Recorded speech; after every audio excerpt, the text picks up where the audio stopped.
সুপ্রিয় সপ্তম শ্রেণী, অষ্টম শ্রেণী, নবম শ্রেণী ও দশম শ্রেণীর শিক্ষার্থী, আমি তোমাদের পার্টস অফ স্পিচের ক্লাসিফিকেশনের মধ্যে আজকে ভার্ব নিয়ে আলোচনা করব। গত ক্লাসে ভার্ব নিয়ে আলোচনা করেছি কিছু অংশ, ভার্ব এবং নন ফিনিট ভার্ব, ফিনিট ভার্ব কাকে বলে এর ক্লাসিফিকেশন ছকের মাধ্যমে দেখিয়ে দিয়েছি। আজ এই ছক থেকেই তোমাদেরকে আলোচনা করে বিশদভাবে বুঝিয়ে দিব। প্রথমে আলোচনা করব প্রিন্সিপাল ভার্ব এবং অক্সিলারি ভার্ব, যেটাকে ফিনিট ভার্ব। আমি নন ফিনিট ভার্ব অন্য একদিন আলোচনা করব, আজকে শুধু ফিনিট ভার্বের ভিতরে আলোচনা করব। ফিনিট ভার্ব কিভাবে কি কাজ করে সেটা আমি আলোচনা করব। আসলে ফিনিট ভার্ব ফিনিট ভার্বের মধ্যে দুই প্রকার, principal verb, auxiliary verb. Principal verb কাকে বলে? যে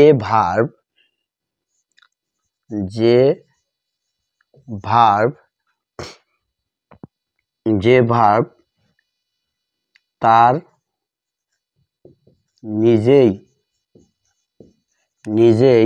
নিজের অর্থ প্রকাশ করতে পারে, নিজের অর্থ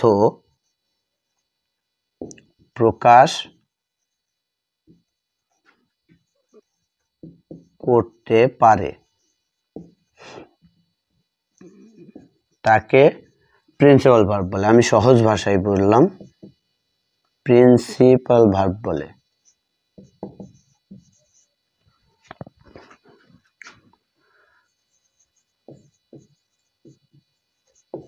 অর্থাৎ যে ভার্ব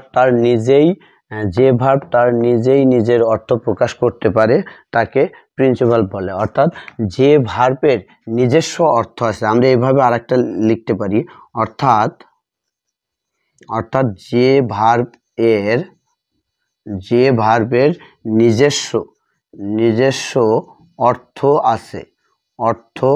আছে তাকে প্রিন্সিপাল ভার্ব বলে। এভাবেও লেখা যায়, প্রিন্সিপাল ভার্ব বলে।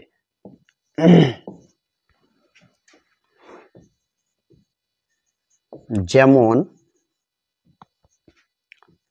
দ্য বয়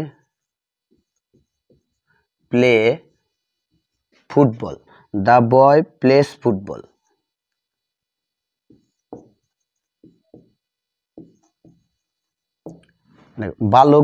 বালকটি ফুটবল খেলছে, এখানে প্লেসটা হচ্ছে প্রিন্সিপাল ভার্ব অর্থাৎ মূল ভার্ব। এখন আমরা যাব অক্সিলারি ভার্ব। অক্সিলারি ভার্ব কাকে বলে? যে ভার্ব এর নিজস্ব কোনো অর্থ নেই,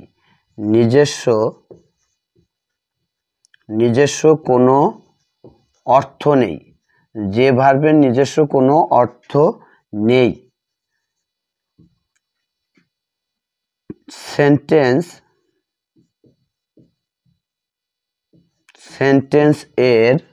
সেন্টেন্সের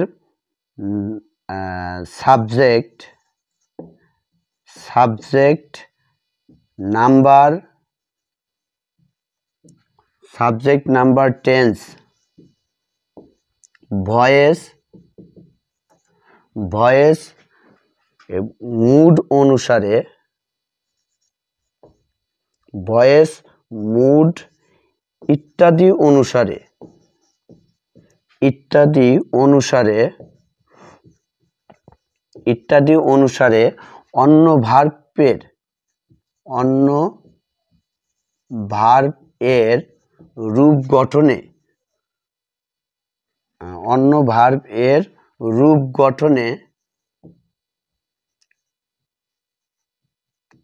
অন্য ভার্বের রূপ গঠনে সাহায্য করে তাকে অক্সিলারি ভার্ব বলে।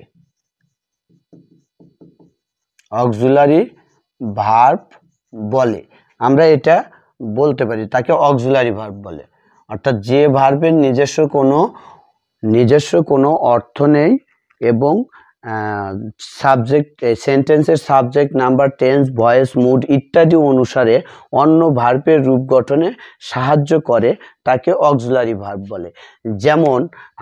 যেমন আমরা লিখতে পারি যে হি ইজ প্লেইং ফুটবল, তারা ফুটবল খেলছে। এইখানে এই ইজটা হচ্ছে অক্সিলারি ভার্ব, প্লেইং এর সাথে আইএনজি যুক্ত করছে, টেন্স অনুযায়ী এর এই মূল ভার্বের রূপ পরিবর্তন করে দিছে, অর্থাৎ এখানে রূপ গঠনে সাহায্য করে, অন্য ভার্বের রূপ গঠনে সাহায্য করছে। তার মানে এটা অক্সিলারি ভার্ব ইজ, অর্থাৎ মূল ভার্বের রূপ গঠনে সাহায্য করছে। তাহলে আমরা প্রিন্সিপাল ভার্ব এবং অক্সিলারি ভার্ব জানতে পারলাম। এবার আমরা যাব প্রিন্সিপাল ভার্বকে আবার দুই ভাগে ভাগ করা যায়, একটা ট্রানজিটিভ ভার্ব আর একটা ইনট্রানজিটিভ ভার্ব। এখন ট্রানজিটিভ ভার্ব কাকে বলে, ইনট্রানজিটিভ ভার্ব কাকে বলে আমরা শিখব। ট্রানজিটিভ ভার্ব,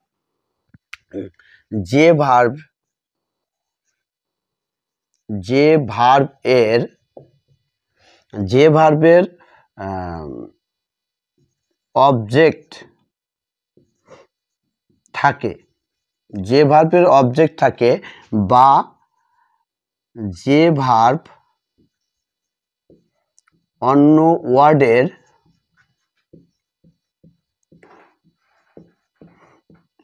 ওয়ার্ডের সাহায্য নিয়ে, যে ভার্ব অন্য ওয়ার্ডের সাহায্য নিয়ে বাক্য সম্পূর্ণ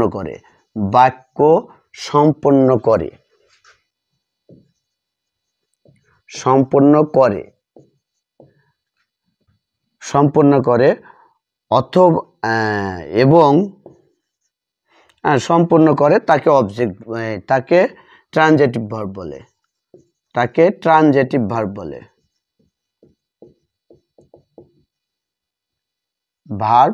বলে। অর্থাৎ আমরা সোজা কথাই বলবো, যে ভার্বের অবজেক্ট আছে তাকে ট্রানজিটিভ ভার্ব বলে।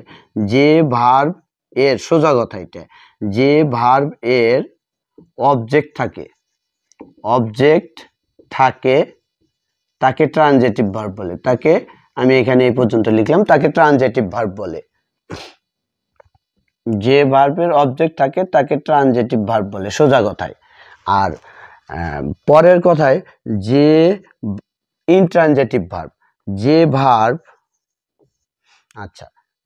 ভার্ব অন্য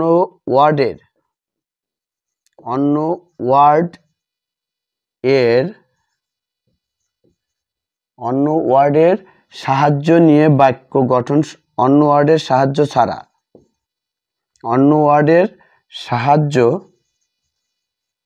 ছাড়া বাক্য সম্পূর্ণ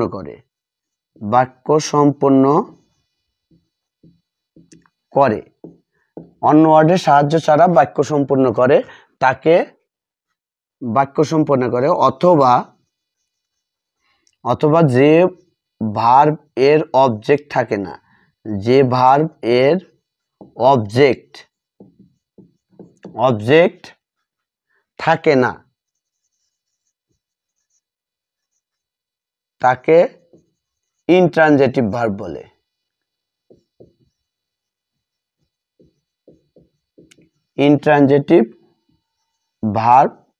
বলে। এখন এইখানে উদাহরণ দেই, যেমন he eats rice, he plays football, he goes to school. তারপরে লেখা যায়, যাই হোক, হি ইটস রাইস, সে ভাত খায়। এইখানে ইটটা হতেছে ট্রানজিটিভ ভার্ব, কারণ এখানে রাইস হতেছে অবজেক্ট আছে বিধায় এটা ট্রানজিটিভ। এইখানে ফুটবলটা হতেছে অবজেক্ট আছে বিধায় এটা ট্রানজিটিভ ভার্ব। এটা ট্রানজিটিভ ভার্ব। আর এইখানে অবজেক্ট না থাকার কারণে এটা ইনট্রানজিটিভ ভার্ব। এখন প্রশ্ন হচ্ছে, অবজেক্ট কি, আমরা কিভাবে বুঝবো যে এটা অবজেক্ট? এখন অবজেক্ট ধরার জন্য একটা বিষয় আছে, অবজেক্ট অর্থাৎ অবজেক্ট বলতে কি বোঝায়? বস্তু, বিষয়, অবজেক্ট। এখন অবজেক্টটা কি? অবজেক্ট চেনার উপায় হচ্ছে, ক্রিয়ার ক্রিয়ার সাহায্যে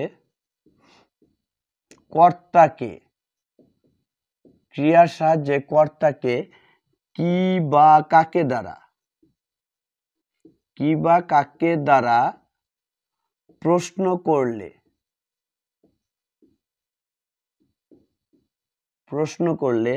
যে উত্তর পাওয়া যায় তাকে অবজেক্ট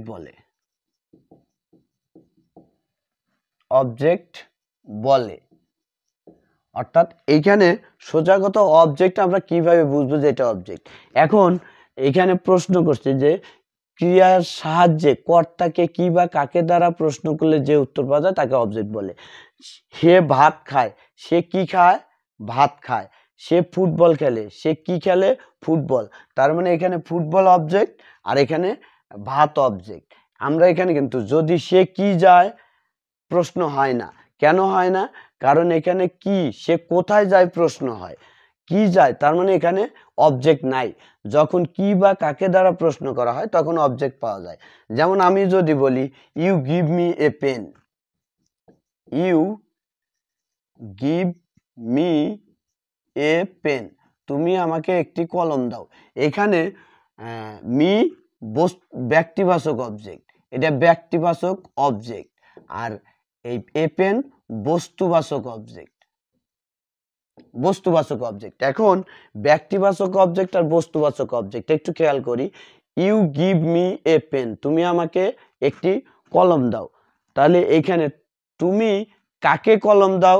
আমাকে। তাহলে আমাকে কাকে প্রশ্ন করলাম? মি বেরোলো। আর তুমি আমাকে কি দাও? একটি কলম। তাহলে এখানে ডাবল অবজেক্ট আছে। তার মানে এই গিভ হতেছে ট্রানজিটিভ ভার্ব। আমাকে মনে রাখতে হবে যে ভার্বের অবজেক্ট থাকে সেটা ট্রানজিটিভ ভার্ব, আর যে ভার্বের অবজেক্ট থাকে না সেটা ইনট্রানজিটিভ ভার্ব। সোজা কথায়, আর কোনো কথা মনে রাখার দরকার নাই। ট্রানজিটিভ কি আর ইনট্রানজিটিভ কি, এটুক মনে রাখলে আমরা বুঝতে পারবো ট্রানজিটিভ কি আর ইনট্রানজিটিভ কি। এবার আমরা আসবো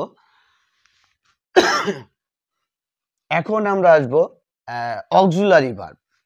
অক্সিলারি ভার্ব কাকে বলে জানার বিষয় আছে। অক্সিলারি ভার্ব অর্থাৎ যে ভার্ব, লিখে দিছি অক্সিলারি ভার্ব, তারপর আমি অক্সিলারি ভার্বের কথা আবার বলি।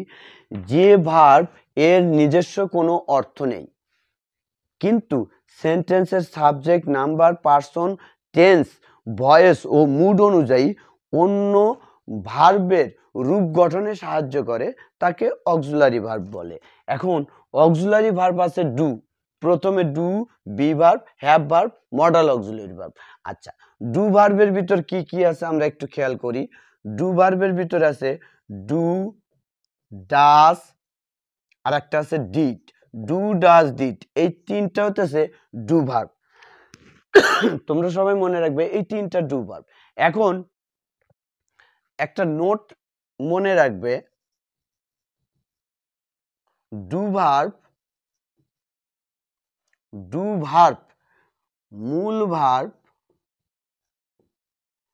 মূল ভার্ব বা প্রিন্সিপাল ভার্ব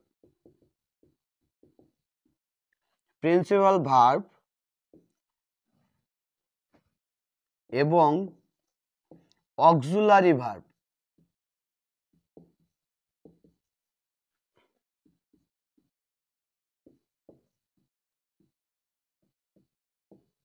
হিসেবে ব্যবহার হয়।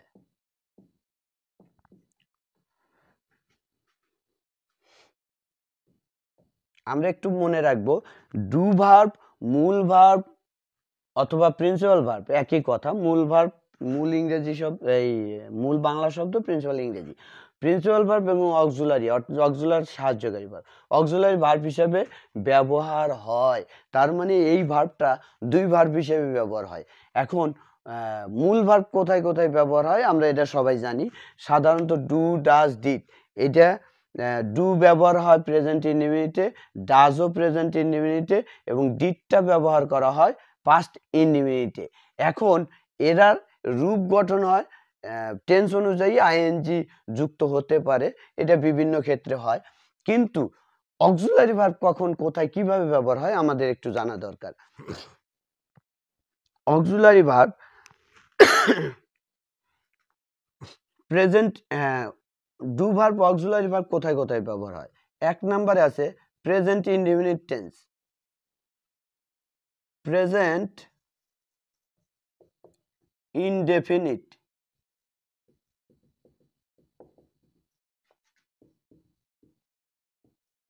প্রেজেন্ট ইনডেফিনিট টেন্স, তারপরে past indefinite tense.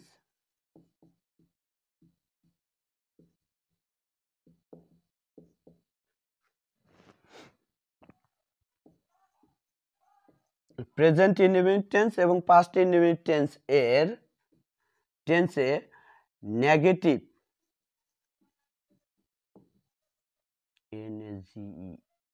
Negative interrogative negative interrogative negative plus interrogative, এখানে এন ই হবে, নেগেটিভ প্লাস ইন্টারোগেটিভ এবং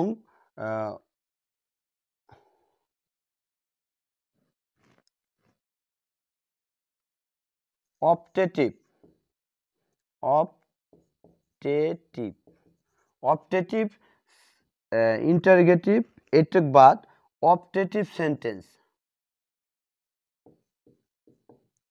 सेंटेंस एर क्षेत्रे व्यवहार হয়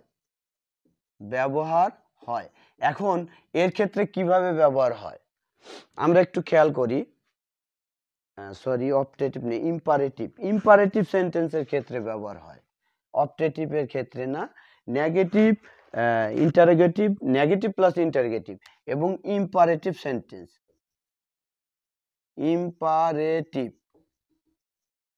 সেন্টেন্স এর ক্ষেত্রে ব্যবহার হয়। এখন আমরা দেখি নেগেটিভ কোন কোন ক্ষেত্রে নেগেটিভ বাক্য আমরা লিখি, যেমন I do not play football, আমি ফুটবল খেলি না।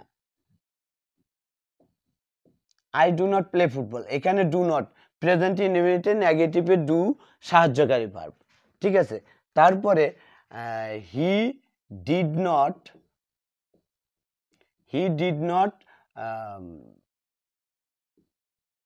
Work, he did not do the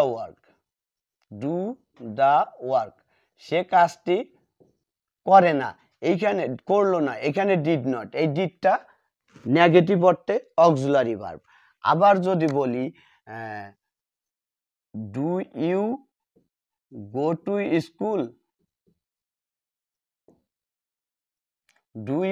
school, তুমি কি স্কুলে যাও, তাহলে এখানে এই দুটো অক্সিলারি ভার্ব, গো মূল ভার্ব, কারণ এইখানে এই দুটা ইন্টারোগেটিভ, প্রেজেন্ট ইনডেফিনিটে ইন্টারোগেটিভ। আবার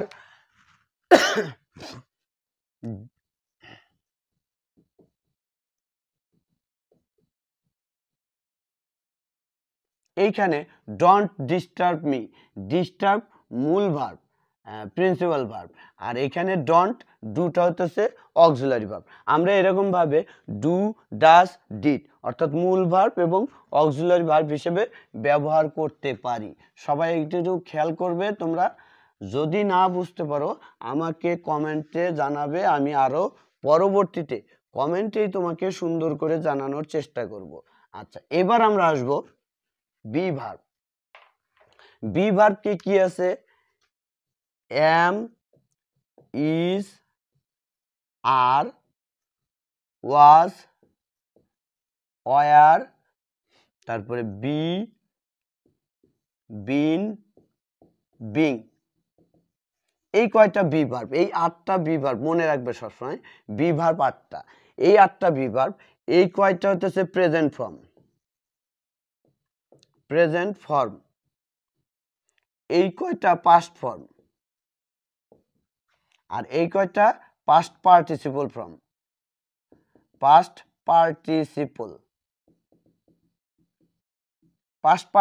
ফর্ম। এখন তোমাদের একটু জানার বিষয়, প্রেজেন্ট ফর্ম, আমরা যেরকম ভার্বের ফর্ম কয়টা জানি? তিনটা।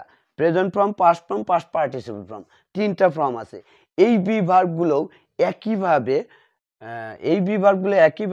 প্রিন্সিপাল ভার্ব এবং অক্সিলারি ভার্ব হিসেবে ব্যবহার হয়। আমরা একটু লিখি যে বি ভার্ব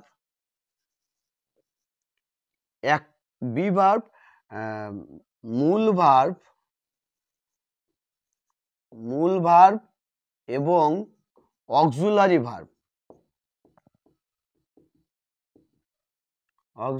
ভার্ব হিসেবে ব্যবহার হয়। এখন মূল বি ভার্ব, মূল ভার্ব বা অক্সিলারি, মূল ভার্ব বলতে প্রিন্সিপাল ভার্ব এবং অক্সিলারি ভার্ব হিসেবে ব্যবহার হয়। এখানে কিভাবে ব্যবহার হয় আমরা একটু খেয়াল করি।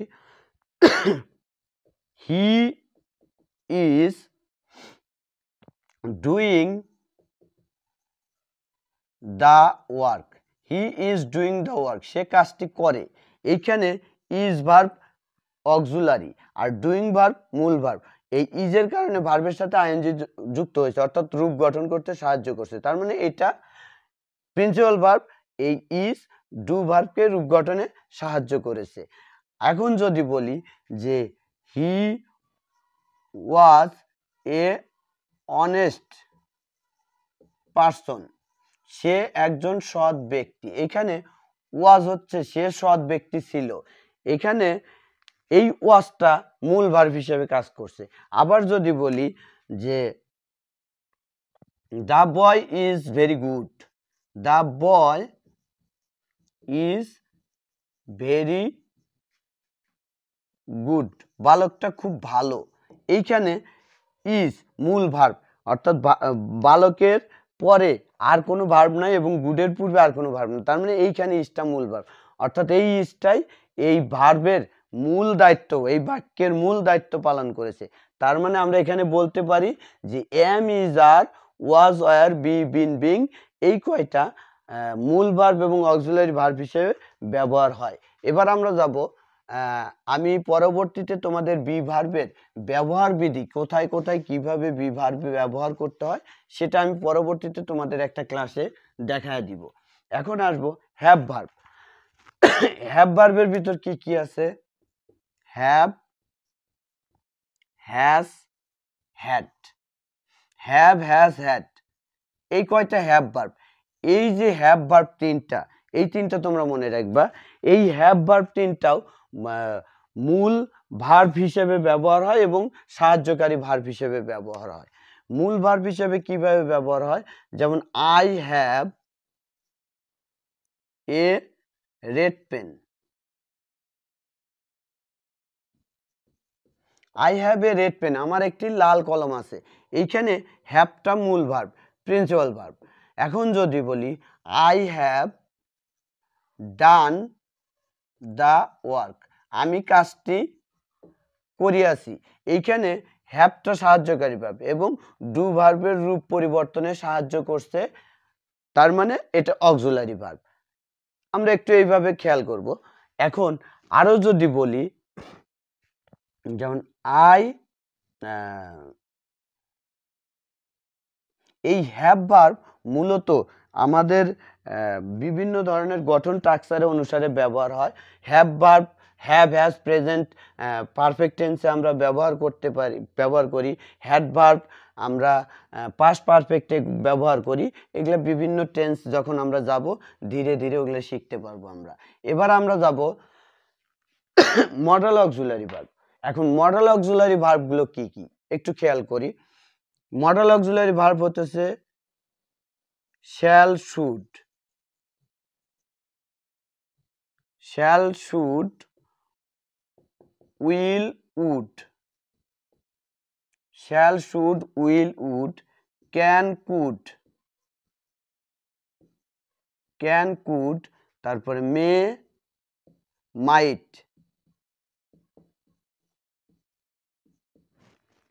Shall, should, will, would, can, could, may, might, তারপরে must, must, dare, must,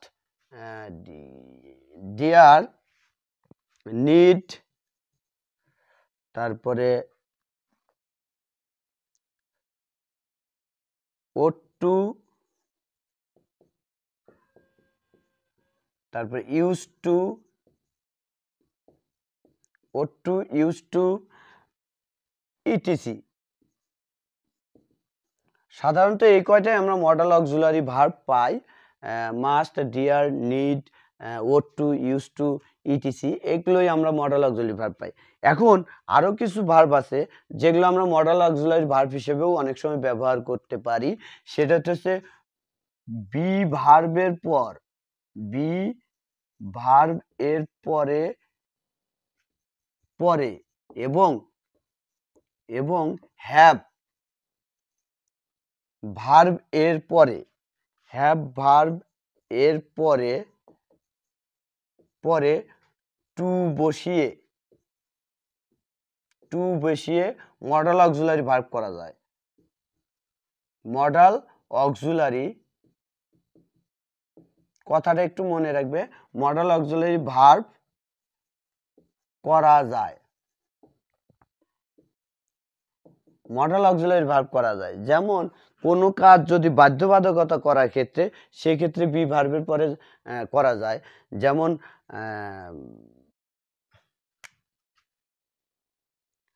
I have to do the work. এখানে বাধ্যবাধকতা বোঝায় যে আমাকে কাজটি করতে হয়েছে, আমাকে কাজটি করতে হয়েছে, এখানে একটা বাধ্যবাধকতা। তার মানে এইখানে হ্যাভের পরে টু বসে মডাল অক্সিলারি ভার্ব বসে এবং তারপরে ভার্বের প্রেজেন্ট ফর্ম। আমাদের এই কথাটা মনে রাখতে হবে, আমি এখানে মুছলাম না, উপরে লিখি, একটা নোট মনে রাখতে হবে যে মডাল অক্সিলারি ভার্বের পর মূল ভার্বের সবসময় প্রেজেন্ট ফর্ম হয়। মডাল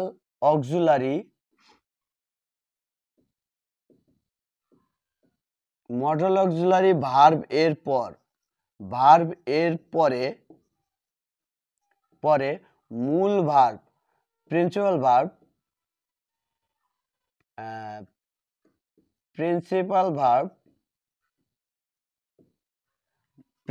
ভার্ব সব সময় প্রেজেন্ট ফর্ম হয়, প্রেজেন্ট ফর্ম হয়। এই কথাটা মনে রাখতে হবে। প্রেজেন্ট ফর্ম বলতে ভার্বের ফর্ম কিন্তু তিনটা, আমি কিন্তু আবারও বলতেছি, present form, past form, past participle form. এই প্রেজেন্ট ফর্ম হবে সব সময় প্রেজেন্ট ফর্ম, এই কথাটা মনে রাখতে হবে। এইখানে তোমাদের কোনোভাবেই ভুল করা যাবে না। আজকে আমি ফিনিট ভার্ব নিয়ে আলোচনা করলাম। আগামী ক্লাসে তোমাদের নন ফিনিট ভার্ব অর্থাৎ ভার্বাল, নন ফিনিট ভার্ব আর এক নাম হচ্ছে ভার্বাল।